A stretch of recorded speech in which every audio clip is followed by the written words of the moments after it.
In the recent Cars.com V8 Muscle Car Challenge, the winner was the Chevrolet Camaro SS. Now, as one of the judges in that contest, I was disappointed in the court's decision. So I'm going to deliver the dissenting opinion and make a case for my winner, the 2016 Ford Mustang GT. Here's where the GT is better than the SS in my estimation. First, the braking. The brake pedal has better feel and linearity than the Camaro. I think the Camaro is actually poor in this regard, below average. It does stop in shorter distance than the Mustang, but most cars on the road take more distance than the Mustang, and they're safe and livable. It is the actual braking experience and pedal feel that you live with every day. Second is the shifter. There's no question the GT had a little trouble getting off the line at the drag strip because of wheel hop, and the Camaro does have more power overall. But the Mustang has the best shifter.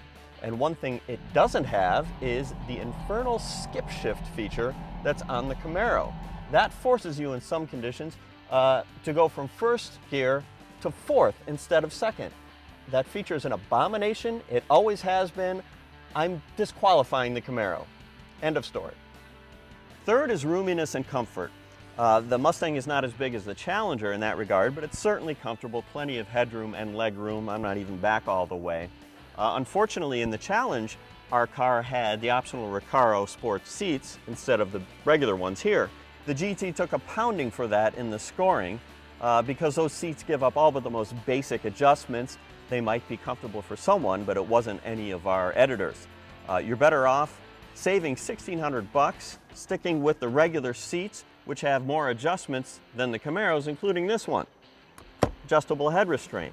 In the Camaro, I found the head restraint too far forward, especially when I had a helmet on. The Camaro, as it relates to fit and roominess, is kind of appalling. One of our 6-foot-tall editors, who's taller in the torso, couldn't even get in the car with a regulation helmet on.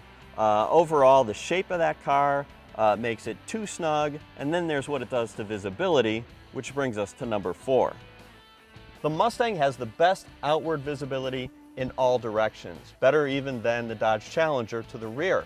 The Camaro is actually known for having bad rear visibility, but it's also pretty dreadful looking forward, and it's not just about the low roofline.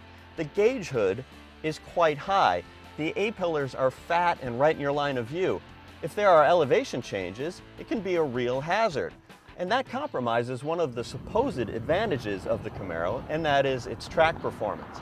How did Chevrolet redesign the car just a year ago and not address these problems? Well, they say they asked owners, and owners didn't have a problem with it.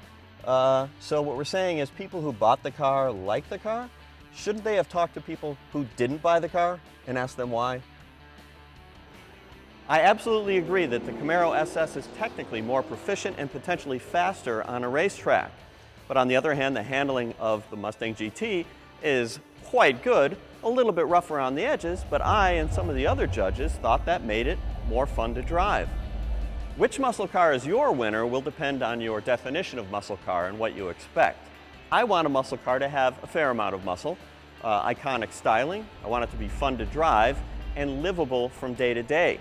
I say leave the absolute best track performance and whatever drawbacks may come with that to the sports cars, not the muscle cars. I actually think Ford has gotten the balance perfect in the current Mustang. Actually, if it gets any slicker in the future, I might lose my love for it. But for now, my winner is the Ford Mustang GT.